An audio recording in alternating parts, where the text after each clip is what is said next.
Film बर्दवी की कहानी अनंत नाम के एक व्यक्ति के इर्द गिर्द घूमती है जो पेशे से एक शवहन है।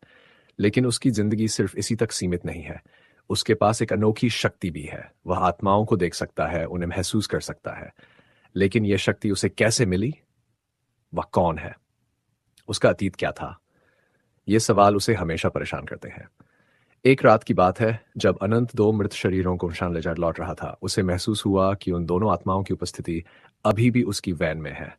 ये उसके लिए कोई नई बात नहीं थी। वह इस अजीब अनुभव का आदी हो चुका था।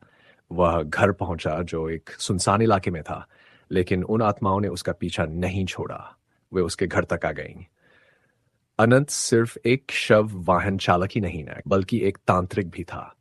वह घर के बाहर अपनी तांत्रिक क्रिया शुरू करता है, शाबरी मंत्रों का जाप करता है और उन आत्माओं को आदेश देता है कि वे इस दुनिया को छोड़ दें, क्योंकि उनका इस लोक में कोई स्थान नहीं है।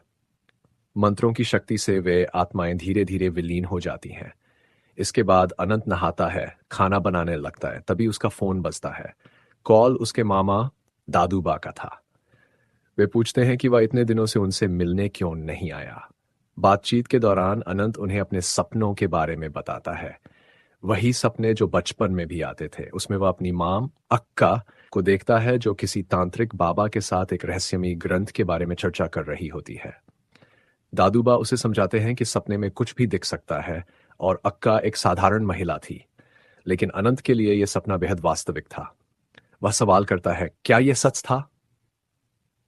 फोन रखने के बाद दादूबा किसी वेदांत नाम के व्यक्ति को कॉल करके बताते हैं कि अनंत को फिर से अक्का के सपने आने लगे हैं। और फिर वह एक रहस्यमयी बात कहते हैं, मुझे लगता है सही समय आ गया है। इस बीच अनंत अपने एक खास कमरे में जाता है, जहां कई मटके और तांत्रिक चिन्ह रखे होते हैं। वहां एक छोटे कमरे में उसे एक लड़की की मृतदेह दिखाई देती है। पास में एक रहस्यमयी बॉक्स रखा होता है। जैसे ही वह उस बॉक्स की ओर बढ़ता है, अचानक लड़की की लाश हिलती है और फिर बैठ जाती है। वह बस दो शब्द कहती है, वह आ रहा है। अनंत की नींद अचानक खुल गई। उसकी सांसें तेज चल रही थीं, जैसे कोई भयानक सपना देख लिया हो। पसीने से भीगा हुआ वह बिस्तर से उठा, अपने चेहरे पर पानी डाला और आईने में खुद को देखने लगा। उसकी आंखों में उलझन थी। क्या सच में उसने अपनी मां को उस रूप में देखा था? वह एक साधारण औरत नहीं, बल्कि कोई तांत्रिक थी। यह सोचकर उसकी रूह कांप गई। वह जल्दी से नहा धोकर तैयार हुआ और कमरे में रखी अपनी मां अक्का की तस्वीर को टकटकी लगाए देखने लगा। अगर वह एक तांत्रिक थी तो उसने ये बात कभी किसी को क्यों नहीं बताई? आखिर उसके साथ ऐसा सपना क्यों आया था?